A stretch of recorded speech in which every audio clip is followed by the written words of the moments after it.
Baik, akidah ahli sunnah. Apa yang maksud akidah ahli sunnah? Akidah artinya ikatan. Namun pemahaman dari akidah itu maksudnya adalah kemantapan qalbu. Itu arti dari akidah. Ya, kemantapan qalbu. Dengan apa? Ahli sunnah yang diwariskan oleh Nabi, para sahabat, tabi'in, ahli hadis, ahli fiqih, ahli akidah. Nah, ini kita sebut akidah ahli sunnah. Jadi akidahnya Nabi, akidahnya para sahabat, akidahnya tabi'in. Nah, makanya kitab yang paling pas adalah kitab Imam Al-Baihaqi. Nah, ini kitab hadis. Kitab hadis temanya akidah semua dari awal sampai akhir. Pelan-pelan kita bahas. Kitab itu nggak menarik kalau nggak dibaca dengan tema akidah, ya. Jadi apa yang maksud akidah Ahlussunnah? Akidah yang diwarisi oleh Nabi SAW, para sahabat, tabi'in, dan generasi-generasi salafus saleh. Nah, ini akidah Ahlussunnah. Namun karena ulama itu bermacam-macam, lain tempatnya, dia lain metodenya. Maka nanti beberapa ulama itu akan beda-beda cara dalam menjelaskan akidah per kota. Ada yang dari Samarkand, ulama hadisnya menulis akidahnya agak unik. Ada yang di Baghdad, ada yang di Mekah, ada yang di Mesir. Nanti kita coba lihat, ya, supaya nanti Bapak Ibu bisa membedakan dan bisa melihat bahwa sebenarnya umat Islam yang beda-beda itu sebenarnya dia satu, cuma beda tipis, tapi perbedaan itu dibesar-besarkan oleh orang yang tidak alim dalam ilmu itu, ya. Nah, itu pengantar pertama. Pengantar kedua, Nabi SAW mengatakan, "Sataftariku ummati ala 73 kulluhum finnar ila firqah wahidah." Hadis ini sahih dari Imam Abu Daud, Tirmizi, dan mereka dikatakan dalam beberapa redaksi. Akan terpecah umatku menjadi 73 golongan. 73 golongan. Ini bukan berarti angka pas, tapi menunjukkan banyak. Sedangkan umat terdahulu Yahudi Nasrani hanya 71 atau 72. Maksudnya apa? Umat Islam pecahannya lebih banyak dari sebelumnya. Tapi kabar gembiranya apa? Kulluhum finnar illa firqah. Semuanya masuk neraka. Maksudnya mampir dulu, bukan kekal. Semuanya mampir dulu neraka, nanti baru masuk surga. Kenapa? Nah, teman kita beberapa salah memahami hadis ini. Semuanya masuk neraka kekal kecuali satu, yaitu kelompok kita. Ini nggak benar, ya. Dari mana kita tahu itu salah? Ini kan hadis bukan Bukhari Muslim. Ini hadis dari Abu Daud, Tirmizi, di bawah level Bukhari dan Muslim. Imam Muslim meriwayatkan, "Man kana akhiru kalamihi la ilaha illallah dakhala al-jannah." Siapa yang kata-kata akhir dia la ilaha illallah masuk surga.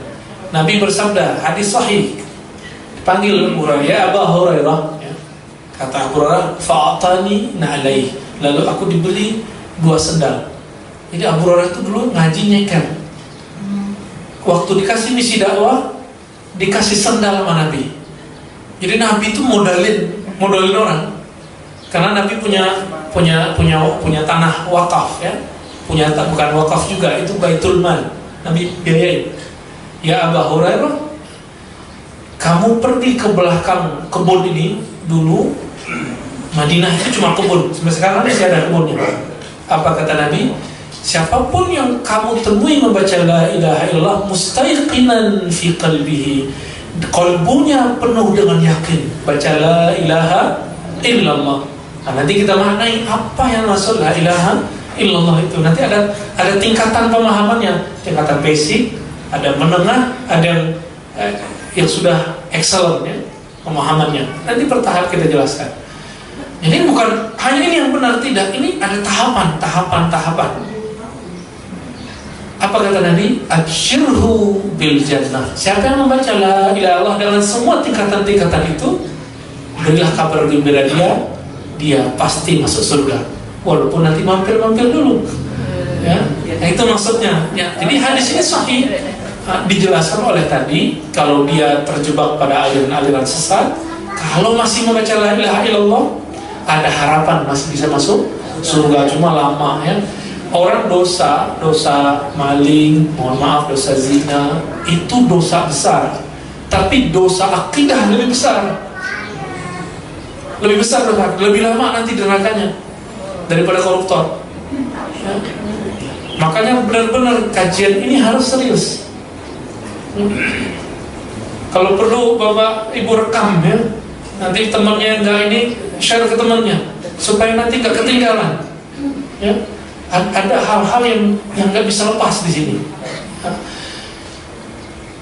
Lalu siapa yang disebut kelompok yang satu yang masuk surga itu? Ini pertanyaannya. Ternyata itu juga ditanyakan oleh sahabat Nabi kepada Nabi Sallallahu Alaihi Wasallam. Apa jawaban Nabi? Ada dua riwayatnya. Riwayat Abu Daud pertama al-jamaah. Siapa yang disebut al-jamaah? Pakai alif lam. Alif lam di situ oleh Imam ahli hadis diartikan semua jamaah yang sudah bersyahadat la ilaha illallah Muhammadur Rasulullah. Tapi nggak cukup ini, maka harus ada riwayat berikut. Ternyata di riwayat Imam Tirmizi lebih clear. Man ana alaihi wa ashabi, yaitu kelompok yang masuk surga itu, yang nggak mampir-mampir ke neraka itu, yang ana alaihi, aku menjadi jalan hidupnya, sholatnya, akhlaknya. Jadi nggak ngikut Nabi itu nggak hanya sholat, cara sholat, nggak hanya itu, tapi akhlak juga. Bagaimana akhlak Nabi kepada tetangganya, akhlak Nabi kepada sesama muslim, kepada non muslim, akhlak Nabi, masya Allah, itu baru disebut pengikut Nabi Sallallahu Alaihi Wasallam.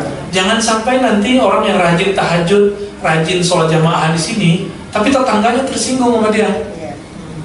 Nanti sebelum masuk surga dipanggil dulu, ya Rob, dulu saya sakit sama dia, nggak bisa masuk surga, sampai selesai dulu, dikurangi dulu.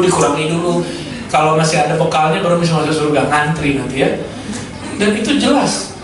Suka ngomongin orang, apalagi kajiannya isinya menjelek-jelekkan sesama muslim. Apa kata Nabi? Ini jelas hadisnya Sahih Imam Tirmizi ya.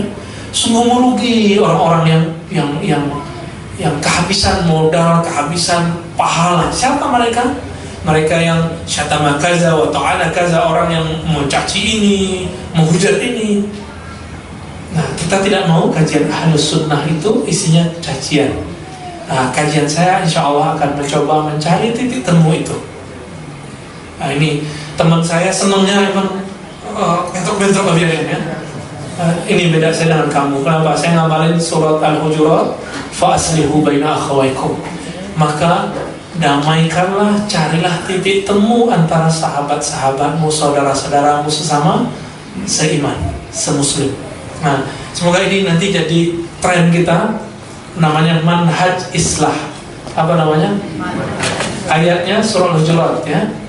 Fa aslihu baina akhawaikum. Ini manhaj saya. Jadi dalam al-sunnah, dalam fikih, ini manhaj saya.